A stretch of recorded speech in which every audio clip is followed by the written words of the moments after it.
then I met someone and शादी भी हुई है मेरी। तो शादी हुई थी हमारी गाइस, मतलब मेरी शादी हुई थी एंड लव मैरिज थी। हम कॉमन फ्रेंड्स के थ्रू ही मिले थे। उनकी फैमिली यहाँ नहीं थी, मतलब उनके जो पेरेंट्स थे वो अपने होम टाउन में ही रहते थे, बट कुछ रिलेटिव्स वगैरह थे यहाँ पे, जैसे मतलब नोएडा और दिल्ली वगैरह की साइड में। तो but he was working in greater Noida and 2-3 साल हम लोग रिलेशनशिप में थे। उसके बाद फिर हम लोग ने शादी की है। 2016 एंड की तरफ हम लोग की शादी हुई थी, ठीक है। एंड बट कई बार क्या होता है ना गाइस कि 2-3 साल साथ रहने के बाद, मतलब 2-3 साल रिलेशनशिप में होने के बाद भी आपको ऐसा लगता है कि आप इंसान को समझते हो, आप इंसान को जानते हो, बट एक्चुअली में ऐसा नहीं होता है। और आप उतना ही जानते हो, उतना ही देखते हो जितना इंसान आपको दिखा रहा है, मतलब है ना। और शादी से पहले मैंने पूरा क्लियर कर दिया था कि मेरे पे मम्मा का है रिस्पॉन्सिबिलिटी। मैं मम्मा को नहीं छोड़ के जाने वाली हूँ, या तो मतलब मम्मा हमारे साथ मूव करेंगे या हम मम्मा के साथ मूव करेंगे। तो वो ठीक है, डिपेंड करता है वो जॉब को लेके या जो भी चीज़ है, मतलब उस चीज़ के हिसाब से हो जाएगा।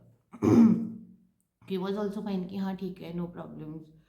और उसके पेरेंट्स वर ऑल्सो अग्रीड, है ना। बट कई बार ऐसा होता है ना कि इंसान उस टाइम बोल देता है चीज़ें, फिर बाद में वो मतलब मुँह करने की कोशिश करने लगते हैं। एंड मतलब जब आपको कुछ चाहिए होता है तो आप बोल देते हो हाँ ठीक है ठीक है ठीक है, लेकिन बाद में आप फिर को लगता है कि नहीं, मतलब मैं नहीं करूँगा ये चीज़, या आपको नहीं करनी वो चीज़, आपने सिर्फ कहने के लिए बोल दिया था उस टाइम पे। क्योंकि और मतलब ना हमें ऐसा लगता है कि इंसान हमसे शादी इस वजह से कर रहा है क्योंकि उसको प्यार है हमसे, और हम भी इसी वजह से कर रहे हैं, लेकिन एक्चुअल में मतलब अंदर मोटिव कुछ और ही होता है। तो वो चीज़ें बाद में समझ में आती है ना। और मेरे टाइम पे प्रॉब्लम ये हुई कि मेरे को ये चीज़ें शादी से पहले नहीं समझ में आई, मेरे को ये चीज़ें शादी की बात समझ में आने लगी। और मैं सिर्फ इतना ही बोलूँगी कि ना, अब्यूज़ जो होता है ना गाइस, वो सिर्फ फिजिकल नहीं होता है, मेंटल और फाइनेंशियल भी अब्यूज़ भी होता है, इमोशनल अब्यूज़ भी होता है। और जहाँ होता है ना अब्यूज़, वहाँ पे सिर्फ एक नहीं होता है। लाइक अगर मैं थोड़ा सम अप करूँ तो अगर अब्यूज़ होता है तो सब होते हैं। कौन सा अब्यूज़ कितनी डिग्री पे है वो चीज़ अलग है, बट सॉरी, बट हाँ होता है। एंड था यहाँ पे भी, बट स्टिल मैंने बहुत बहुत ट्राई किया कि मैं अपना रिलेशनशिप जोड़ के रख सकूँ, मैं अपनी शादी जोड़ के रख सकूँ। एंड यही रीज़न था जिस वजह से हमने नोएडा का घर सेल करके, मतलब, और वो ऑब्वियसली मेरी फैमिली हाउस था, मेरा मेरा घर था, मतलब मेरी फैमिली का घर था। हम लोग ने सेल करके, क्योंकि he was working in greater Noida, तो हम लोग ने यहाँ पे उन्हीं की वजह से शिफ्ट किया था कि मतलब उनको अपना वर्किंग का, जॉब का इजी रहेगा। तो मैंने लिटरली अपनी पूरी लाइफ नोएडा से अप्रूट करके मैं यहाँ लाई, मम्मा मेरे साथ आए, मतलब हम लोग ने अपना घर सेल किया। मैं जितना कर सकती थी, जो कर सकती थी, मैंने सब किया। एंड मतलब अ, अभी जब हम लोग का एंगेजमेंट हो रखा था, मैरिज नहीं हुई थी, तो उनका एक्सीडेंट भी हुआ था शादी से पहले जैसे। एंड पेरेंट्स यहाँ पे नहीं थे उसकी वजह से, तो मैंने पूरा टेक केयर किया, हॉस्पिटल जाना, हॉस्पिटल में ध्यान रखना, घर पे मम्मा को भी देखती थी साथ साथ आके, हॉस्पिटल भी जाती थी डिस्चार्ज होने के बाद भी। मतलब जो एक अच्छा पार्टनर करेगा, मैं अपने हिसाब से मैंने हर चीज़ करी, मैं ये नहीं कह रही हूँ मैं बहुत अच्छी हूँ, मेरे भी अपने फॉल्ट रहे होंगे, ठीक है, लेकिन मतलब जितना मेरे हाथ में था, जितना मेरे बस में था, मैंने अपना 110% दिया इस रिलेशनशिप में। और मैंने बहुत ट्राई किया मेरी शादी जोड़ी रहे, बट देन सडनली 2018 में ही लेफ्ट 2018-19 में ही लेफ्ट। ठीक है, महीने भर घर नहीं आया। मैं कॉल करती रहती थी, कहाँ हो, घर क्यों नहीं आ रहे हो, ये वो चीज़ें। तो हाँ मैं आऊँगा, हाँ मैं आऊँगा, मैं यही चीज़ें होती रही। एंड मैं ऑफिस गई फिर जब, मतलब एक बार दिन में कि अच्छा ऑफिस जाके देखती हूँ कि क्यों नहीं आ रहा है, वहाँ जाके मिलती हूँ तो पता लगा कि उसने जॉब ऑलरेडी वहाँ पे छोड़ दी हुई है। एंड मेरा फ़ोन वोन पिक करता था क्योंकि यहाँ पे घर पे उसका सब सामान था, सारा कुछ था, लेकिन वो भी अपने मूड के हिसाब से बट आ नहीं रहा था। एंड देन सडनली 1 महीने बाद ही केम। ठीक है, और मैं को तो वो लाइन कभी नहीं भूल सकती, व्हाट ही सेड। मतलब आया तो मैंने पूछा कि तुम क्या चाहते हो, क्या बात है, क्या है, पता तो लगे ना मुझे कुछ हुआ क्या है या क्या बात है, मतलब what exactly do you want. मेरे यही क्वेश्चन था कि चाहते क्या हो तुम, तुमको चाहिए क्या, क्या बात है, क्या हुआ है। एंड ही जस्ट सेड कि मेरे को जो चाहिए था वो हो गया, अभी शादी रहे या ना रहे मैं साथ नहीं रहूँगा। और मेरे को सीरियसली ना गाइस, मैं ये लाइन नहीं भूल सकती कभी, क्योंकि मतलब that was the time I realised कि मैं चाहे कुछ भी कर लूँ, मैं चाहे इस रिलेशनशिप को कितना भी जोड़ के रखूँ, मेन पॉइंट ये है कि उसको शादी से, उसको रिलेशनशिप से या उसको मेरे से कोई फ़र्क ही नहीं पड़ता। लाइक इतना इजीली कोई बोल सकता है कि शादी रहे या ना रहे, ये फ़र्क ही नहीं पड़ता है, पर अब मैं साथ नहीं रहूँगा कि चाहे तुम। एंड उसने अपना थोड़ा बहुत सामान लिया एंड ही जस्ट लेफ्ट। उसके बाद मेरे को लिटरली, मैं मतलब मेरे को पहले समझ ही नहीं आया कि हुआ क्या। देन सोच काफ़ी टाइम मैंने सोचा, भी 10-15 दिन तो मैं सोचती रही कि क्या करूँ, क्या क्या है क्या नहीं।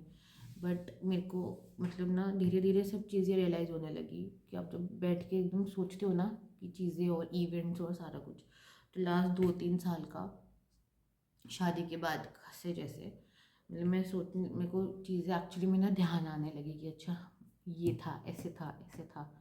ठीक है, जैसे बीच में कितनी बार ही मुझसे कि तेरा भी तो हिस्सा है घर में, तू अपना हिस्सा क्यों नहीं मांगती अपनी मम्मा से, एंड ऑल ऑफ दैट। कि मतलब उसको फाइनेंशियल उन चीज़ों में बहुत इंटरेस्ट है, लेकिन मम्मा की रिस्पॉन्सिबिलिटी से उसको बड़ी प्रॉब्लम हो रही थी, या और चीज़ें भी थी, मतलब है ना कि बेसिकली माइंड कहीं ना कहीं ये था कि अ, शायद एक ही जैसे बेटी है और फादर नहीं है, तो like I can do what I want, वो वाला चीज़ था कहीं ना कहीं, जो मुझे लगता है।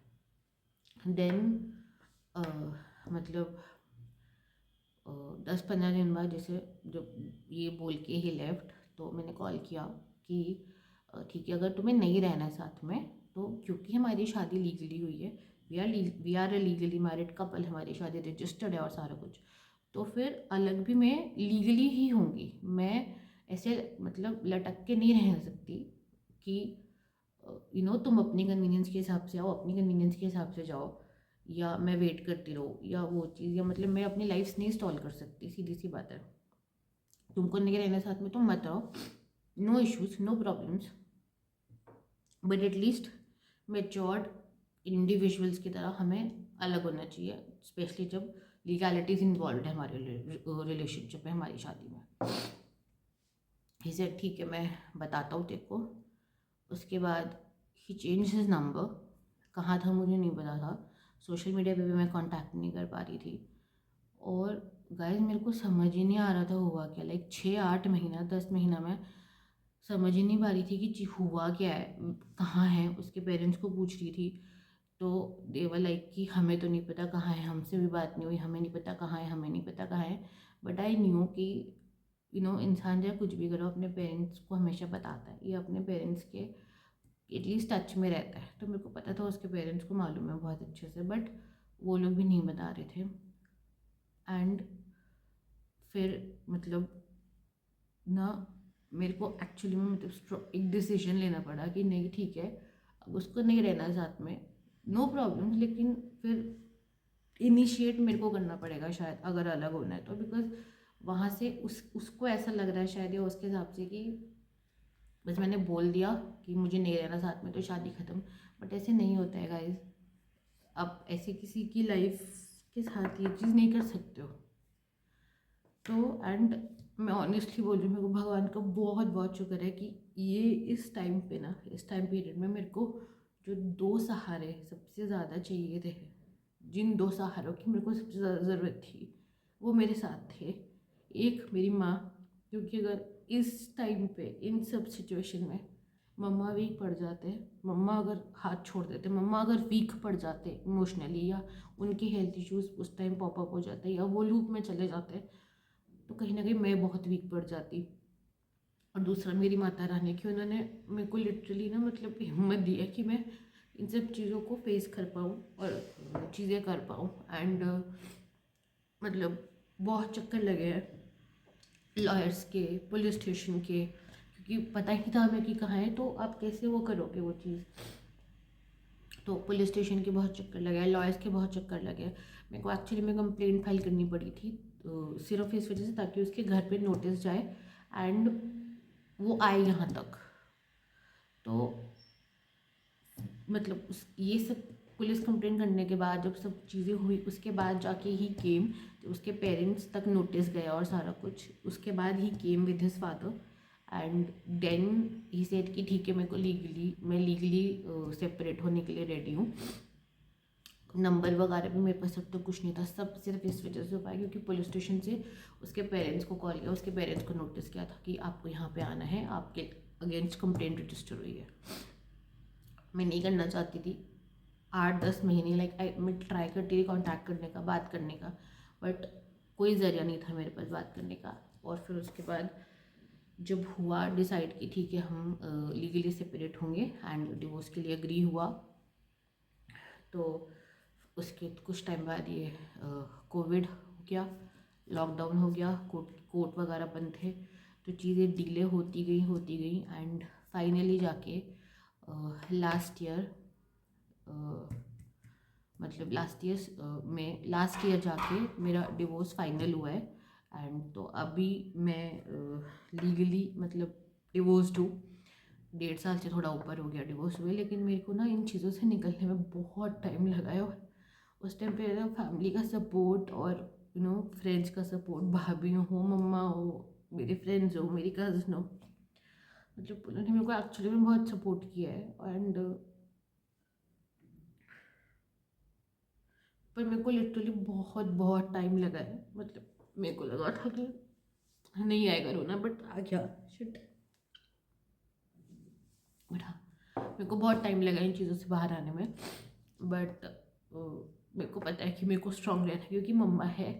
एंड 8-10 महीने तो मैं बहुत मतलब ऐसे नहीं मैंने चीज़ें नहीं करी, मैं मम्मा का ध्यान नहीं रख रही थी या चीज़ें नहीं करी थी, लेकिन वो एक्चुअली में बहुत डिफ़िकल्टी हो रही थी चीज़ें करने में, क्योंकि मैं अगर खाली वाली बैठी होती थी मेरा इसी तरफ ध्यान चला जाता था कि, क्योंकि कई बार ऐसे होता है ना, खुद पे डाउट होने लगता है कि maybe I did something wrong जिस वजह से चीज़ें ख़राब हुई।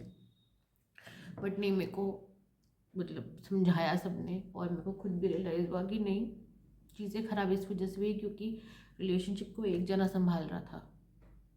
दोनों तरफ से एफर्ट्स नहीं थे, एक तरफ से एफर्ट्स थे और एक तरफ से सिर्फ सेल्फिशनेस थी, तो वो रिलेशनशिप नहीं टिकता। मैं कुछ भी कर लेती, ये रिलेशनशिप नहीं टिक सकता था। जो इंसान इतनी इजीली छोड़ के जा सकता है ना, ये लाइन बोल के कि मैं साथ ही रहूँगा, शादी रह जाए ना रहे, वो इंसान साथ निभाने वाला नहीं होता। बस प्रॉब्लम ये है कि मेरे को ये चीज़ें समझ में बहुत देर से आई, पहले आइडिया लग गया होता तो ऑब्वियसली मैं नहीं करती कभी शादी। तो वो चीज़ है। एंड फिर उसके बाद मेरे को एक्चुअली डॉग्स ने शुरू से चाहिए थे, लेकिन मम्मा कभी अग्री नहीं होते थे पेट रखने के लिए। और फिर मम्मा ने देखा कि नहीं, इसको ना लिटरली मतलब एक थोड़ा है एक इसको इमोशनल उसका और वो चीज़ की इसको नीड है, तो उन्होंने कहीं ना कहीं अग्री किया कि ठीक है, मतलब हम पेट रखते हैं। एंड फिर उसके बाद मतलब मेरे डिवोर्स के भी 6-8 महीने बाद पहले मिष्टी आई है, लास्ट ईयर अक्टूबर में घर पे मिष्टी आई थी। फिर दिसंबर में लास्ट ईयर उल्फी घर आया, और मैं ऑनेस्टली मतलब भगवान का शुक्रगुजार हूँ कि मिस्टर उल्फी आए हैं मेरी लाइफ में गाइस, क्योंकि उन्होंने एक्चुअली में ना मतलब एक तरह से मेरी लाइफ कंप्लीट की है, मेरी फैमिली कंप्लीट की है। तो बस अब हम इसलिए घर में हम 4 मेंबर्स हैं, मम्मा, मैं, मिष्टू और उल्फी, क्योंकि मेरे लिए ये उन्हीं का घर है। वो मेरे लिए पेट्स नहीं है, वो मेरे लिए मेरे फैमिली मेम्बर्स हैं, मेरे लिए मेरे बच्चे जैसे हैं। तो बस वो चीज़ है। एंड मैं इस वजह से भी, मुझे पता है आप लोग बहुत टाइम से मेरे को चाह रहे थे कि मैं आप लोगों के साथ अपनी लाइफ स्टोरी शेयर करूं, और मुझे कमेंट्स भी आए थे मैरिज वगैरह के रिगार्डिंग कि आपकी शादी हुई है या नहीं, आप सिंगल हो या नहीं। बट मैं इसी वजह से सिर्फ सोच रही थी और थोड़ा डिले कर रही थी आप लोगों के साथ शेयर करना, क्योंकि मेरे लिए एक बहुत बहुत टची सब्जेक्ट हो जाता है। बिकॉज मेरे को पता है कि मैंने बहुत ट्राई किया था पर नहीं हो पाई चीज़ें। ठीक है, लाइक किस्मत में यही था या जो भी था, पता नहीं, मुझे नहीं पता। बट स्टिल मैं ऑनेस्टली मम्मा की और भगवान की ना इंडेटेड हूँ कि उन्होंने मेरे को स्ट्रॉन्ग रखा है उस टाइम पे। एंड आई मेड श्योर कि भले ही अभी मेरे को आँख में आंसू आ गया है एंड मैं नहीं चाहती कभी तो उस इंसान तक ये व्लॉग पहुँचे, लेकिन एक बात के लिए मैं प्राउड हूँ बस अपने ऊपर कि मैं ये स्टेप ले पाई, डिसीजन ले पाई कि हाँ मुझे नहीं रहना इस इंसान के साथ। एंड दूसरी चीज़, उसके सामने मैंने अपनी आंखों में आंसू नहीं आने दिया। मैंने उसको नहीं पता लगने दिया कि उसने मेरे को कितना हर्ट करा है। जिस दिन कोर्ट में डिवोर्स हमारा फाइनल भी हुआ है ना, आई मेड श्योर कि मैं कोर्ट में एक स्माइलिंग फेस के साथ जाऊँ, क्योंकि मुझे उसको नहीं दिखाना था बस कि what he did to me. तो वो चीज़ है। एंड ये एक्सपीरियंस की वजह से हाँ, I have a few trust issues. And जहाँ तक मैंने सोचा मैं शादी नहीं करूँगी कभी, मैं नहीं करना चाहती, क्योंकि हमें नहीं पता लगता लोग कैसे होते हैं। तो अभी तो मैं ऐसा कुछ नहीं सोच रही हूँ। एंड पता नहीं बाकी मुझे आगे का, बट मैं नहीं कर, मतलब जहाँ तक मेरा, मैं नहीं करना चाहती शादी वादी। ठीक है, तो बाकी का बाद में देखेंगे। बट मैं आप लोगों के साथ ये चीज़ शेयर करने में मेरे को इसलिए थोड़ा टाइम लगा, क्योंकि मैं सोच भी रही थी कैसे बताऊँ आप लोगों को कि हाँ नो, होती है इंसान से गलतियाँ। एंड ये एक है मेरी लाइफ की वो चीज़ की मेरे को सिर्फ इतना है कि काश मेरे को पहले समझ में आ गया था, बस वो चीज़। एंड ये है मेरे लिए थोड़ा सा नहीं, बहुत बहुत अच्छी सब्जेक्ट है मेरे लिए। बट आप लोग हमें देख रहे हो, आप लोग हमें प्यार कर रहे हो, तो आप लोग भी डिज़र्व करते हो कि मैं आप लोगों के साथ हर चीज़ शेयर करूँ। एंड लाइफ स्टोरी बता रही हूँ तो ऑब्वियसली ये एक लाइफ का बहुत इम्पॉर्टेंट पार्ट है मेरी, तो वो भी शेयर करना बनता है मेरा आप लोगों के साथ। तो बस इस वजह से अब मतलब मैंने आप लोगों को अपनी कंप्लीट लाइफ स्टोरी अभी तक की, बर्थ से लेके अभी तक का जो है, मैंने आप लोग के साथ शेयर कर दिया है। बाकी अगर आप लोग को कुछ और जानना हो, कुछ और पूछना हो, तो आप मेरे को ज़रूर बताना। Good morning everyone, I hope आप सब अपने घर में अच्छे होंगे। Welcome to new day guys. आज मैं न्यू व्लॉग की जगह वेलकम टू न्यू डे इसलिए बोल रही हूँ, क्योंकि आज का जो है हमारा व्लॉग है वो कल वाले कंटिन्यूशन वाले व्लॉग के साथ ही आएगा। तो इस वजह से welcome to new day. And मैं जस्ट अभी थोड़ी देर पहले ही शाल लेकर आई हूँ, बाल भी मेरे गीले हैं। और अब बस मैं मिष्टी कुल्फ़ी को नाश्ता वगैरह दूंगी, उससे पहले पूजा वगैरह करूँगी, नाश्ता वगैरह दूंगी, और फिर हम अपने दिन की शुरुआत करेंगे। गाइस, कल यानी कि फ्राइडे को 8 दिसंबर को रौनक का यानी चेरी का बर्थडे है। तो हम सबकी तरफ से wishing you a very very happy birthday Cheru. तेको भगवान हर खुशी दे, भगवान तेको बहुत सक्सेसफुल बनाए, और अपनी मम्मा का और हम सब का भी नाम तो रोशन करे। एंड तेको हर खुशी मिले, मतलब तू बहुत प्यारा बच्चा है मेरे बेटा, है ना, और बहुत समझदार बच्चा भी है तू। तो बस इसी तरह से तू लाइफ में आगे बढ़ और हमेशा बहुत बहुत खुश रहे मेरे बेटा। आप भी बोल हैप्पी बर्थडे। हैप्पी बर्थडे रौनक। अभी थोड़ी देर पहले ही अमेज़ोन से ये सामान डिलीवर हुआ है, और इसमें मिष्टी कुल्फ़ी का ही सामान है। तो मैं आपको दिखाती हूँ इसमें उनके लिए क्या आया है। तो गाइस ये आया है अभी सामान में, ये बिस्किट है मिष्टी कुल्फ़ी के, ट्रीट्स हैं मतलब। ठीक है, ये आधा आधा किलो का 2 डब्बे हैं, तो टोटल 1 किलो ये आया है। और साथ में ये आया है, ये इनका ग्रेवी पाउच मैंने मंगवाया था, जो पैकेट वाला होता है इनका। ये मैं इन लोग को बहुत ज़्यादा नहीं देती हूँ, बट हाँ मैं कभी कभी देती हूँ। ऐसा नहीं है कि बिल्कुल ही नहीं दिया मैंने कभी, बट कभी कभी मैं देती हूँ ये चीज़ जब देनी पड़ती है। जैसे दवाई देनी है मिष्टी कुल्फ़ी को, या ये क्या बोलते हैं, हमें कहीं जाना है और मैं इनको वो दे के फटाफट से निकल जाती हूँ कई बार। तो ये मेरे को, मैं रखती हूँ, देती हूँ मैं इन लोग को, लेकिन बहुत बहुत कम। तो ये मैं 12 वाला पैक मंगाती हूँ, और मैं ये वाला कंपनी का यूज़ करती हूँ वैसे ज़्यादातर, केनल किचन, क्योंकि ये एक्चुअली दूसरी ब्रांड्स वगैरह से ना ये थोड़ा कन्वीनियंट पड़ता है प्राइस में, मतलब। एंड ज़्यादा बड़ा पैकिंग भी नहीं है। पेडिग्री वगैरह में 15 पाउचेस आते हैं, इसमें 12 पाउच रहते हैं। और ये मतलब उनसे या और कम ब्रांड और दूसरी कंपनी से ये थोड़ा सस्ता पड़ता है मेरे को। तो इस वजह से कि ये आया है 12 वाला, और ये भी आराम से 2-3 महीने चलेगा, मेरे को पता है, क्योंकि इतना कम देती हूँ मैं इन लोग को ये चीज़। और साथ में ये इनका क्या है, तो ये 2 चीज़ें आई हैं इनकी अभी।